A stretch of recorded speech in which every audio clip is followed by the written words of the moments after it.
అందరికీ నమస్కారం. ముందుగా ఈ వీడియోకి ఒక లైక్ కొట్టి మన ఛానల్ని సబ్స్క్రైబ్ చేసుకోండి. పాల్గొన మాసం ముగిసి చైత్రమాసం ప్రారంభమైంది. ఈ చైత్రమాసంలో చైత్ర నవరాత్రులు ప్రారంభమవుతాయి. వీటిని లలిత నవరాత్రులని కూడా అంటారు.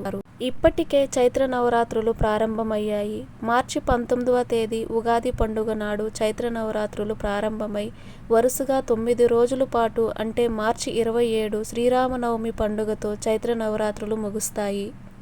ఈ చైత్ర నవరాత్రుల్లో శక్తి స్వరూపిణి అయిన అమ్మవారిని 9 రూపాల్లో పూజిస్తారు. ఈ 9 రోజులు అత్యంత పవిత్రమైనవి కాబట్టి ఈ నవరాత్రుల్లో అమ్మవారిని భక్తితో పూజిస్తే చాలు, ఆ అమ్మవారి ఎంతో సంతోషించి కోరిన వరాలను వెంటనే ప్రసాదిస్తుంది. అసలు చైత్ర నవరాత్రులు అంటే ఏమిటి? ఈ నవరాత్రుల్లో అమ్మవారిని ఎలా పూజించాలి? ప్రతిరోజు అమ్మవారిని పూజించలేని వారు ఏ రోజు పూజ చేసుకోవాలి? చైత్ర నవరాత్రుల్లో పాటించాల్సిన నియమాలు అలాగే పరిహారాల గురించి ఈ వీడియోలో తెలుసుకుందాం.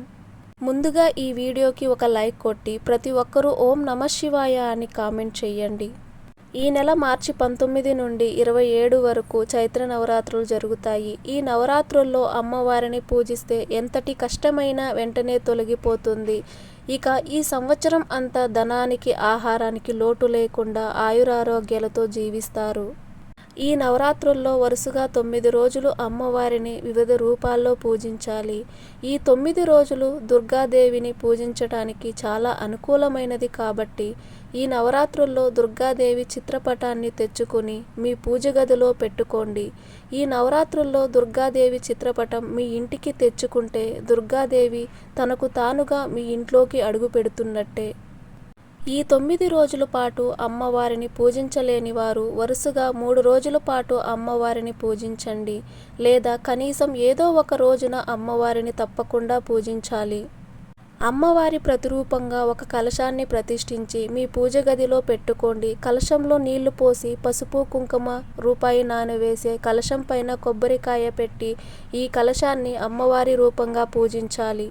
దుర్గాదేవికి అత్యంత ప్రీతికరమైన వాటిలో నిమ్మకాయ దీపం ఒకటి కాబట్టి ఈ నవరాత్రుల్లో వచ్చే మంగళవారం నాడు రాహుకాల సమయంలో ప్రతి ఒక్కరూ రాహుకాల దీపాలు వెలిగించండి. ఇక ఈ నవరాత్రుల్లో ఏది చేసినా చెయ్యకపోయినా ప్రతి ఒక్కరూ మీ కుడి చేతికి ఎరుపు రంగు కాశీ దారాన్ని కట్టుకోండి.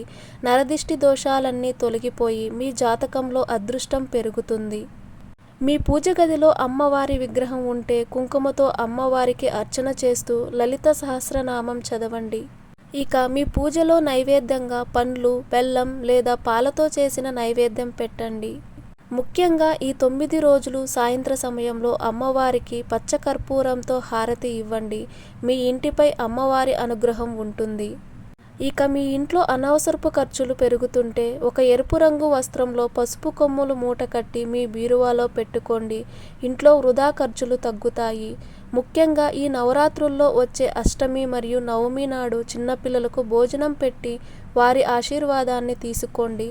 ఈ నవరాత్రుల్లో ఉదయాన్నే నిద్రలేచి ఇంట్లో దీపారాధన చేసుకోండి. ఈ నవరాత్రుల్లో చేసే పూజలకు రెట్టింపు పుణ్య ఫలితం లభిస్తుంది. కాబట్టి ఈ నవరాత్రుల్లో మీకు వీలైనన్ని రోజులు అమ్మవారిని పూజించండి. ప్రతిరోజు ఉదయం సాయంత్రం 2 పూటలా పూజ గదిలో దీపం వెలిగించి హారతి సమర్పించండి. వివాహమైన ఆడవారు ఈ 9 రోజులు ఒక పూట ఉపవాసం ఉంటే చాలా మంచిది, లేదా కనీసం ఒక్క రోజైనా ఉపవాసం ఉండండి. ఏ స్త్రీ అయితే ఈ నవరాత్రుల్లో ఉపవాసం ఉంటుందో అలాంటి ఆడవారికి దీర్ఘ సుమంగళి ప్రాప్తి కలుగుతుంది. భర్త ఆదాయం కూడా పెరుగుతుంది. ఈ 9 రోజులు వివిధ రూపాల్లో అమ్మవారు భూమిపై సంచరిస్తూ ఉంటుందట. కాబట్టి ప్రతిరోజు ఇల్లు వాకిలిని శుభ్రం చేసుకుని ఇంటి ముందు బియ్యం పిండితో ముగ్గు వేసుకోండి. ముఖ్యంగా వివాహమైన ఆడవారు ఈ 9 రోజులు పాపిట్లో కుంకుమ బొట్టు పెట్టుకొని కాళ్లకు పసుపు రాసుకోండి. ఈ నవరాత్రుల్లో దుర్గాదేవి భూమిపైన తిరుగుతూ ఉంటుందట. కాబట్టి దుర్గాదేవి ఆలయాన్ని దర్శించుకోండి. మీ కష్టాలన్నీ వెంటనే తీరిపోతాయి. అలాగే అమ్మవారి దేవాలయంలో 11 ప్రదక్షిణాలు చేసి దీపం వెలిగిస్తే కోరిన కోరికలన్నీ వెంటనే నెరవేరుతాయి. అలాగే ఇంటి గుమ్మం ఎల్లప్పుడూ పచ్చగా ఉండాలి. అప్పుడే మీ ఇంట్లోకి దేవతలు ప్రవేశిస్తారు. ప్రతినిత్యం ఇంటి గడపలకు పసుపు రాసి కుంకుమ బొట్లు పెట్టుకోండి. అలాగే మీ ఇంటి గుమ్మం బయట తప్పనిసరిగా తడిగంధంతో స్వస్తిక్ గుర్తును వేసుకోండి. అలాగే ఈ నవరాత్రుల్లో ఆడవారు తప్పనిసరిగా మీ మంగళసూత్రానికి కుంకుమ బొట్టు పెట్టుకోవాలి.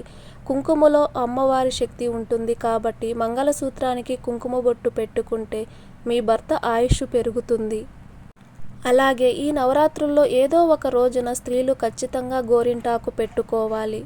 అలాగే ముత్తైదువులకు తాంబూలంతో ఆకుపచ్చ గాజులు ఇవ్వండి. మీ వంశాభివృద్ధి పెరుగుతుంది. వాస్తు ప్రకారం పూజ గదిలో కుబేర యంత్రం ఉంటే ఇక పట్టిందల్లా బంగారం అయిపోతుంది. కాబట్టి ఈ నవరాత్రుల్లో ఒక చిన్న కుబేర యంత్రాన్ని తెచ్చుకుని మీ పూజ గదిలో పెట్టుకోండి. ఇక మీ కుటుంబంలో ప్రశాంతత లేకపోతే మీ దగ్గరలో ఉన్న అమ్మవారి దేవాలయానికి వెళ్ళి అమ్మవారికి దద్దోజనం సమర్పించండి. ఇక మీ బాధలన్నీ తొలగిపోయి కుటుంబంలో సుఖ సంతోషాలు పెరుగుతాయి. అలాగే 9 రోజులు తులసి కోటని ఎక్కువగా పూజించండి. ప్రతిరోజు తులసి మొక్కకు ప్రదక్షిణాలు చేసి నమస్కారం చేసుకోండి. మీ ఇంటి సంపద పెరుగుతుంది. ఇంట్లో తులసి కోట లేని వారు ఈ నవరాత్రుల్లో మీ ఇంటికి తులసి మొక్కను తెచ్చుకోండి.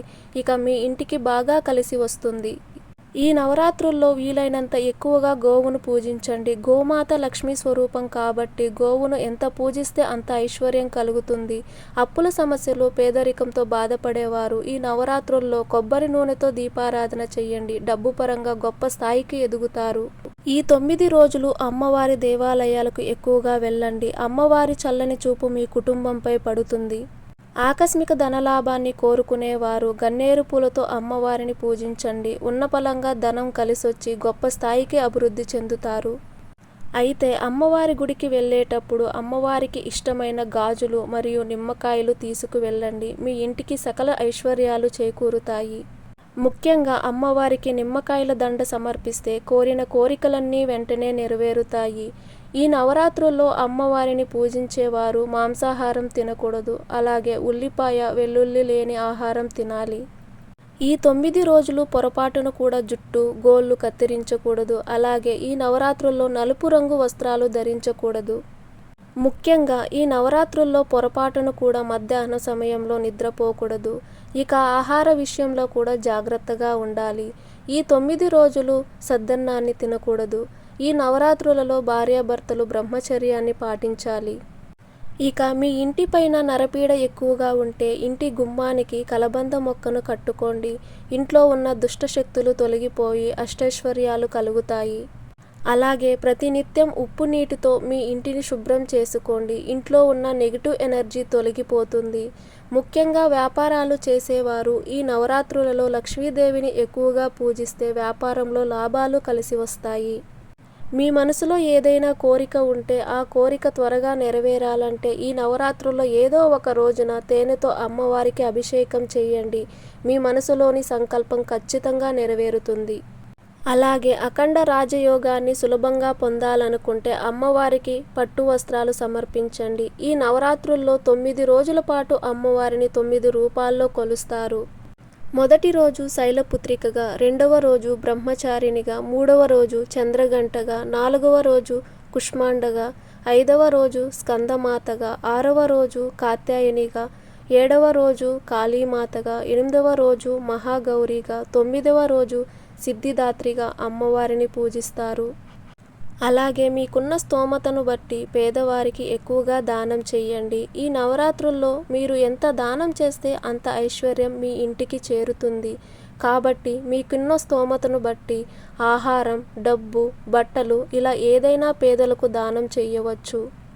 అలాగే పేదలకు నల్ల నువ్వులు దానం చేస్తే కోర్టు సమస్యలు, శత్రుబాధలన్నీ తొలగిపోతాయి. ఈ వీడియో మీకు నచ్చినట్లయితే ఒక లైక్ కొట్టి మీకున్న ధర్మ సందేహాలకు కామెంట్ చేయండి. ఓం నమః శివాయ.